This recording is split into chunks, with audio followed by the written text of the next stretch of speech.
আগের মতো বাংলাদেশ এখন আওয়ামী লীগ বনাম বিএনপি এই দুই মেরুর রাজনীতিতে সীমাবদ্ধ নেই। বাংলাদেশের নির্বাচনে জামায়াতে ইসলামের ক্ষমতায় আসার সম্ভাবনা কিন্তু তৈরি হচ্ছে। আর এটা হলে জামাত ইসলামের দীর্ঘ সময় ধরে পরিকল্পনা করা গ্রেটার ইসলামিক বাংলাদেশ গঠনের পরিকল্পনাও কিন্তু আরও এক ধাপ এগিয়ে যাবে।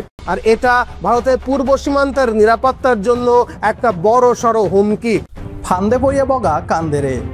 এতদিন যারা বলতো 2 মিনিটে বাংলাদেশ দখল করে নিবে, আজ সেই পশ্চিমবাংলার মিডিয়ায় তাদের অখণ্ডতা নিয়ে ভয়ে আছে।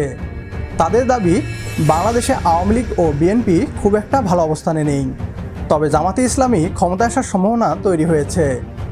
আসল ভয়টা তাদের এখানেই। ভারতের পশ্চিমবাংলার মিডিয়া বলছে জামাতে ইসলামী ক্ষমতায় আসলে নাকি পশ্চিমবঙ্গ, আসাম, মেঘালয় এবং ত্রিপুরা দখল করে গ্রেটার ইসলামিক বাংলাদেশ গঠন করবে। আর আমরা বলি, এই কথা শুনে যাদের বুক কাঁপে তারা ইতিহাস জানে না, আদর্শ বোঝে না।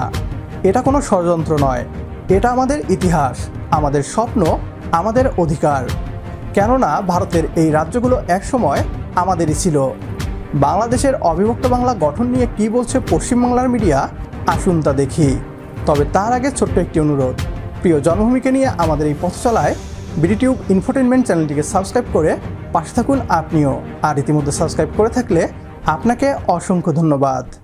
ডিয়ার ভিউয়ার্স, আমাদের পূর্বের প্রতিবেশী দেশ বাংলাদেশে গত কয়েকদিনে দুটো বড় সড় রাজনৈতিক ঘটনা ঘটেছে, যার প্রভাব শুধু বাংলাদেশে নয় ভারতের ওপরে এসেও পড়বে। প্রথম ঘটনা, বাংলাদেশের অবৈধ মুখ্য উপদেষ্টা মোহাম্মদ ইউনূস ঘোষণা করেছেন যে 2026-এর এপ্রিল মাসে বাংলাদেশের জাতীয় নির্বাচন হবে, আর সেই অনুযায়ী নির্বাচন প্রক্রিয়া শুরু হবে বাংলাদেশে। তবে এই ঘোষণার পরে সবচেয়ে আতঙ্কের যেটা ঘটেছে সেটা হলো বাংলাদেশের এক সময়ের নিষিদ্ধ কট্টর ইসলামিক দল জামায়াতে ইসলাম এবার আবার নির্বাচনে লড়ার অনুমতি পেয়েছে।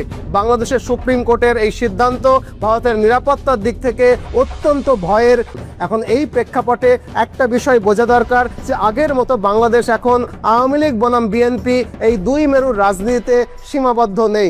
আজকের দিনে আওয়ামী লীগ অনেকটাই কোণঠাসা হলেও বলা যাবে না যে তারা একেবারে গেমের বাইরে। অনেক আওয়ামী লীগ নেতাই হয়তো এবার নির্দল প্রার্থী হিসাবে নির্বাচনে লড়বেন এবং সেখানে তাদের মধ্যে অনেকেই কিন্তু বড় ফ্যাক্টরও হয়ে উঠবেন। আর দ্বিতীয়ত, বাংলাদেশের বিএনপির অবস্থা আগে যতটা ভালো মনে করা হচ্ছিল ততটাও কিন্তু ভালো নয়। যদিও বাংলাদেশের বর্তমান রাজনৈতিক প্রেক্ষাপটে বিএনপি এখন বুঝেছে যদি তারা ভবিষ্যতে আবারও বাংলাদেশের ক্ষমতায় আসতে চায় তাহলে ভারতের সঙ্গে সুসম্পর্ক রেখে চলা ছাড়া আর কিন্তু কোনো উপায় নেই। ফলত এই অবস্থায় বাংলাদেশের নির্বাচনে জামায়াতে ইসলামের ক্ষমতায় আসার সম্ভাবনা কিন্তু তৈরি হচ্ছে। আর এটা হলে পূর্ব ভারত, বিশেষ করে পশ্চিমবঙ্গ, আসাম, মেঘালয় এবং ত্রিপুরা, এই 4টি রাজ্য নিশ্চিতভাবেই ইসলামিক জিহাদের কবলে পড়ে যাবে এবং জামাত ইসলামের দীর্ঘ সময় ধরে পরিকল্পনা করা গ্রেটার ইসলামিক বাংলাদেশ গঠনের পরিকল্পনাও কিন্তু আরও এক ধাপ এগিয়ে যাবে। বিষয়টা খুবই সেন্সিটিভ, তো চলুন বিষয়টাকে একটু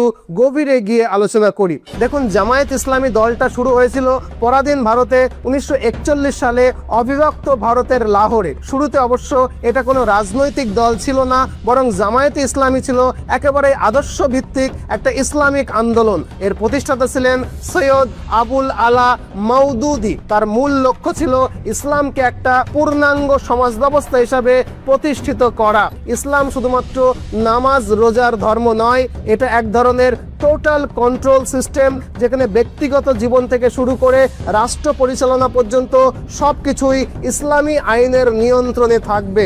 মওদুদির চোখে ইসলাম কেবল একটা ধর্ম নয়, এটা একটা সর্বগ্রাসী জীবন ব্যবস্থা যা রাজনীতি, অর্থনীতি, শিক্ষা, আইন, সমাজ এবং একজন মানুষের ব্যক্তিগত জীবন সমস্ত কিছুর ওপরেই কমপ্লিট কন্ট্রোল তৈরি করবে। তিনি বলেন, ইসলাম শুধুমাত্র মসজিদ আর নামাজের সীমাবদ্ধ নয়, এটা এমন একটা আদর্শ যা মানুষের জীবনযাত্রার প্রতিটা স্তরকে নিয়ন্ত্রণ করতে চায়। তিনি একে বলেন দিন, মানে ইসলাম হলো একটা পূর্ণাঙ্গ জীবন ব্যবস্থা যা কুরআন এবং হাদিসের উপরে ভিত্তি করে চলবে। জামাতে ইসলামী কেবল রাজনৈতিক দল তাই নয়, তাদের একটা ছাত্র সংগঠন আছে, ইসলামী ছাত্র শিবির।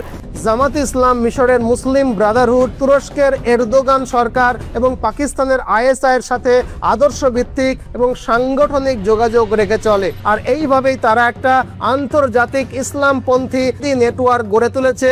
আর এর ভয়ঙ্কর ফলাফল দেখা যাচ্ছে ভারত বাংলাদেশ সীমান্তবর্তী রাজ্যগুলোতে, যেমন পশ্চিমবঙ্গ, আসাম এবং ত্রিপুরা রাজ্যে। এই রাজ্যগুলির অনেক মাদ্রাসায় কিন্তু এখন জামাতে ইসলামীর মতাদর্শে গভীরভাবে প্রভাবিত হয়ে পড়েছে।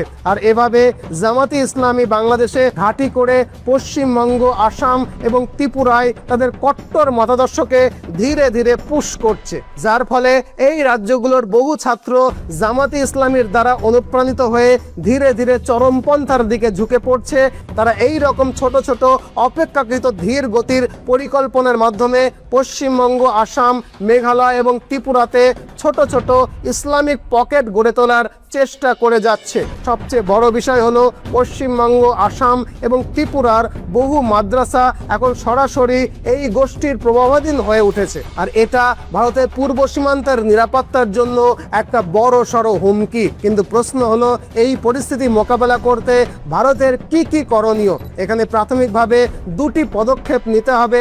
এক, সীমান্তবর্তী রাজ্যগুলোতে গোয়েন্দা নজরদারি অনেক বেশি বাড়াতে হবে, এবং দুই, মাদ্রাসাগুলির ক্যারিকুলাম স্ট্যান্ডার্ডাইজড করতে হবে, যাতে সেটা কোনো চরমপন্থী মতাদর্শের প্রচারের হাতিয়ার না হয়ে ওঠে। আসামে এই পদক্ষেপ নেওয়াটা বেশ কিছুটা সহজ, ত্রিপুরাতেও এরকম পদক্ষেপ শুরু হয়েছে, কিন্তু বাংলাদেশ সীমান্তের বাকি রাজ্যগুলোতে মূলত রাজনৈতিক কারণে এই রকম পদক্ষেপ নেওয়া হচ্ছে না। আর সেই সুযোগকে কাজে লাগিয়েই জামাতে ইসলামী ওই রাজ্যগুলোতে প্রবেশ করছে এবং জিহাদের জালকে বিস্তার করছে। অতএব এতক্ষণের আলোচনা থেকে এটা অন্তত আপনাদেরকে বোঝাতে পারলাম যে জামাতে ইসলামী ভারতের জন্য কেন এতটা বিপজ্জনক। তারা বাংলাদেশের গণতান্ত্রিক পদ্ধতিতে নির্বাচিত হয়ে বাংলাদেশের রাষ্ট্র ক্ষমতা দখল করতে যাচ্ছে, এবং পরবর্তী পদক্ষেপ হিসাবে পশ্চিমবঙ্গ, আসাম, ত্রিপুরা এবং মেঘালয় রাজ্যে ধীরে ধীরে তাদের জিহাদি আদর্শকে পুশ করে গ্রেটার ইসলামিক বাংলাদেশ গঠন করার পথে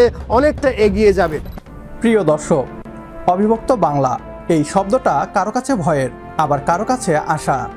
যারা অন্যায়ের বিরুদ্ধে, যারা ন্যায়ের পক্ষে, যারা চায় ইসলামিক শাসনের মাধ্যমে একত্রিত একটি শক্তিশালী অঞ্চল, তাদের জন্য এই স্বপ্নটা অপরিহার্য। জামাতে ইসলামী যদি সেই স্বপ্ন বাস্তবায়নের হাতিয়ার হয়, তাহলে সেটা অন্যায় নয়, বরং সময়ের দাবি। এই অঞ্চল একদিন মাথা উঁচু করে দাঁড়াবে, একটা ইসলামিক জাগরণ নিয়ে, একটা ন্যায়ের পতাকা হাতে।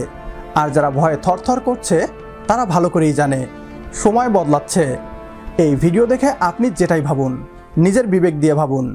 কমেন্ট করে জানিয়ে দিন, আপনি কি চান একদিন আমরা একত্রিত হই? অবিভক্ত বাংলা কি শুধুই স্বপ্ন, নাকি ভবিষ্যতের পথ? কমেন্ট করে জানিয়ে দিন আপনার গুরুত্বপূর্ণ মতামত। সবশেষে একটাই অনুরোধ, লাইক, শেয়ার ও সাবস্ক্রাইব করে প্রিয় জন্মভূমিকে নিয়ে আমাদের এই পথ চলায় পাশে থাকুন আপনিও। পরবর্তী ভিডিও দেখার আমন্ত্রণ জানিয়ে বিদায় নিচ্ছি আজ। আল্লাহ হাফেজ।